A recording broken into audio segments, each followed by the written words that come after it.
సినీ పరిశ్రమల ఒక్కొక్క హీరోయిన్ 2 దశాబ్దాలు దాటిన సైన్మా చేసుకుంటా పోతనే ఉన్నారు. అట్లాంటి దాఖలాలు శాలనే ఉన్నాయి. ఒక్కసారి స్టార్ అనే పేరు తెచ్చుకున్న తర్వాత ఏళ్లకు ఏళ్లు ధరబడి సైన్మాలు కొనసాగుతూనే ఉన్నారు.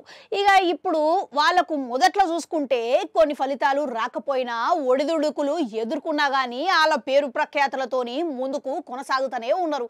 కానీ అనూహ్యంగా మన పూజా హెగ్డే సంగతి వస్తే మాత్రం ఈమె వచ్చిన కొంతకాలానికే కనబడకుండా పోయింది. అనూహ్యంగా ఇప్పుడు మళ్ళసారి ఆమె అదృష్టం పరీక్షించుకునేటందుకు ఇప్పుడు ఏకంగా 4 సైన్మాలతోని ఇదే ఏడాదిలా ప్రేక్షకుల ముందుకు వచ్చేటందుకు సిద్ధమైందంట. అయితే గత ఏడాది పూజా హెగ్డే నుంచి ఒక్క సైన్మా గిట్లా విడుదల కాలేదు.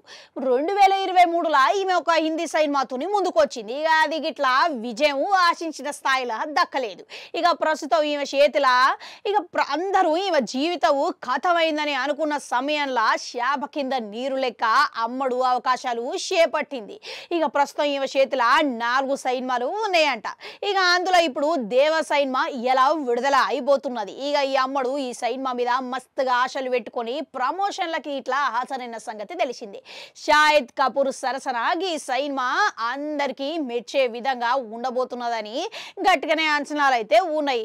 మళ్ళీ ఈ సైన్మాతోని ఇక పూజా హెగ్డే హిందీ పరిశ్రమల జీవితం అనేది తేలిపోతుంది.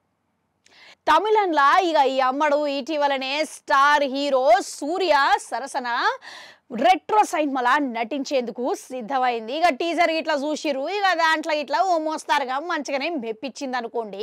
అయితే ఈ సైన్మా తమిళంలో రూపొంది ప్యాన్ ఇండియా లెవెల్లా అన్ని భాషలలో విడుదల కాబోతున్నదంట.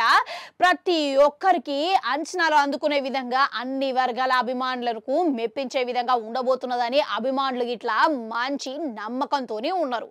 ఇక పోతే అమ్మడు ఇక ప్రస్తుతం తమిళంలో ఇంకో సైన్మా అది గిట్లా విజయ్ తలపెత్తితోని ఇంకో సైన్మా మీద గిట్లా భారీ అంచనాలు కలిగి ఉన్నాయంట.